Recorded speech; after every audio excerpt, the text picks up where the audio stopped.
Fire on the Mountain, Part 11. But alas, my friends, Brown has confounded us all. He has done more than sacrifice. He has succeeded. He has drawn blood. Just as in Kansas, he has drawn blood. In Virginia, the old man has lifted his sword and drawn the very fire from the heavens, the blood from the earth. The enemy has fallen back in terror, and not just the enemy, his friends as well, you see, have fallen back in terror. The old man has succeeded, and therein, my beloved fellow lovers of liberty, lies the rub. For you see, not only does the slave owner need the slave, the abolitionist needs him as well. Oh yes, yes, needs him to follow, to wait, to be patient. The old type of abolitionist, I mean, the peaceful type. But now his day is gone. Now to fight slavery, we must do more than pass resolutions and make strong talk, and pray for the powerful to change their minds. Now there is a new factor in the fight. Before, we had the familiar factors, the sullen slave owner, the fervent abolitionist, the wavering federal government, the slave groaning under his oppression. Now we have a new factor, though none seem yet willing to call it for what it is. Here his eyes flashed.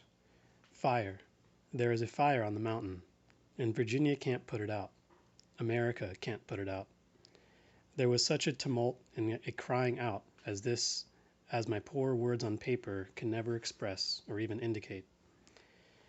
I am here to tell you, friends of liberty, that there is, at this very moment, an army of liberation, an army of abolitionists, black and white, and already freed African slaves, the heirs of old Nat Turner, the staunchest abolitionists of all, the most dreaded and feared, the Army of the Blue Ridge, the Army of the North Star. And here was the first time I heard it so called.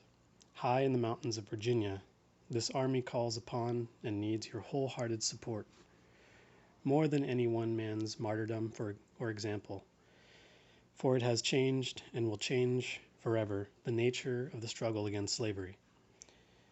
There is now no going back, for us or for them. How can we support them? With our words, with our money, with our guns, with our sons, with our very lives. As they prevail, believe me, the struggle will spread to the north as well as the south, and we must prepare to face the same enemies they face.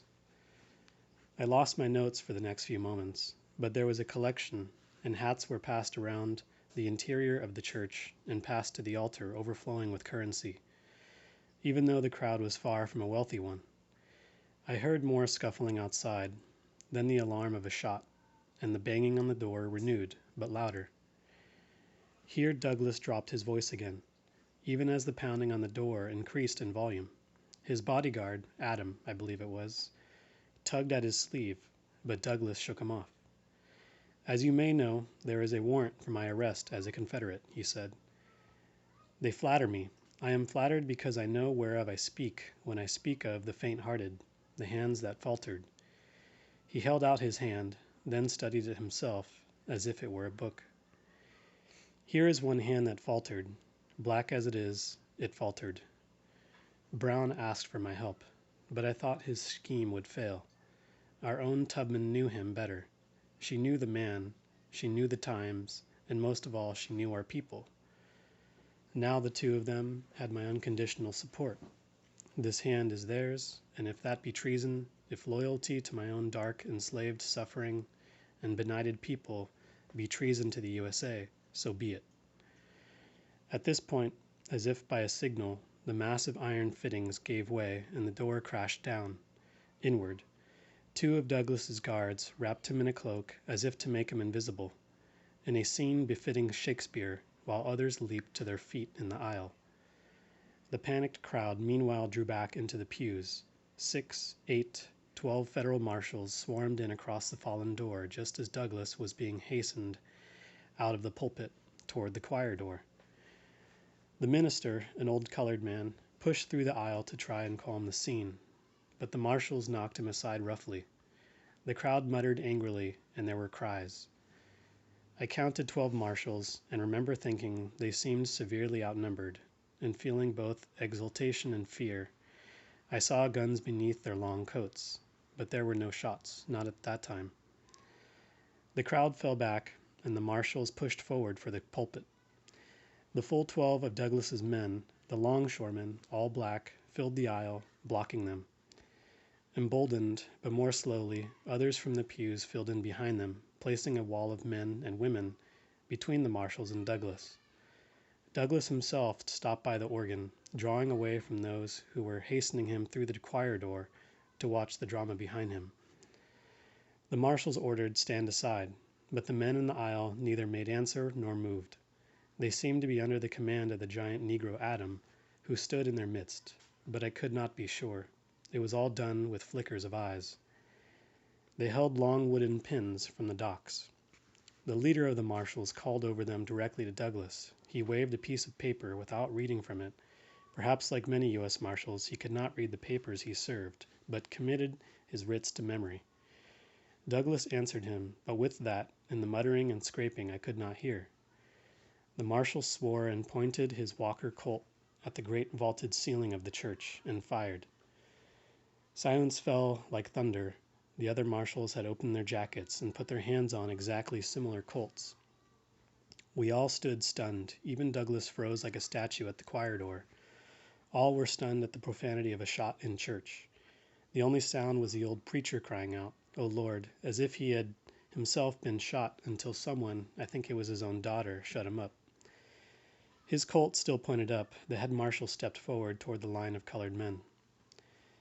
At this their leader, Adam, instead of falling back as expected, raised his wooden pin and pointed with it, in a great slow arc, like Moses with his rod, to the balcony of the church, first to the right, then to the left, where I was standing.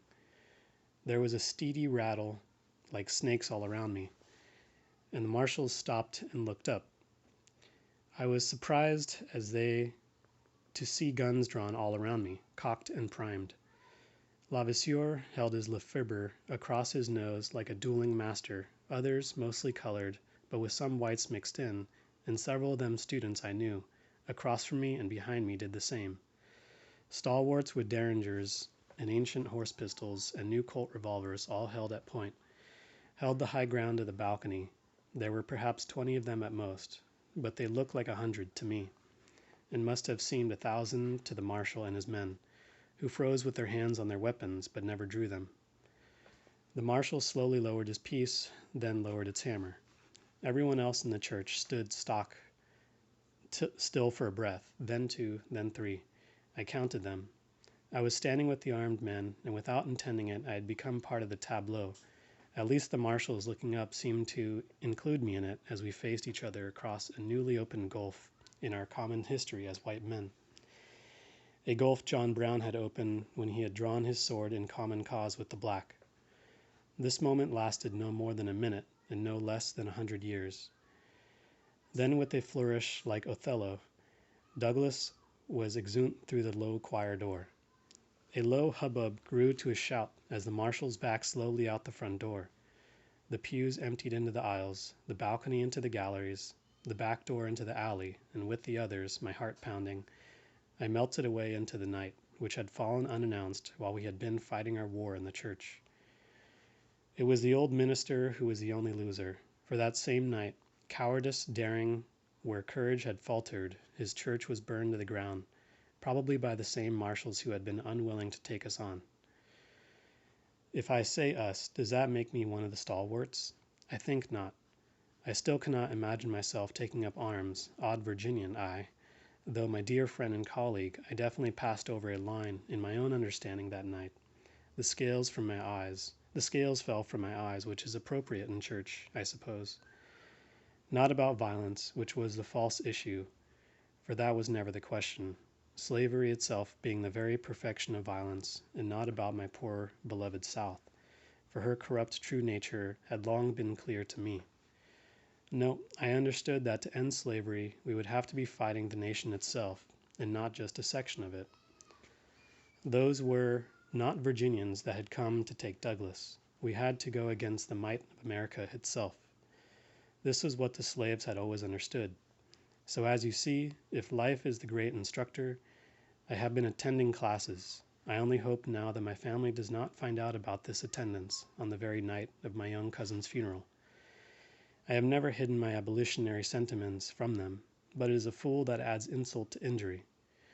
But I have, as I have said, only sorrows and no regrets. I remain, as always, your admirer and always devoted friend and colleague. Hunter, Philadelphia, City of Brotherly Love. End of part 11.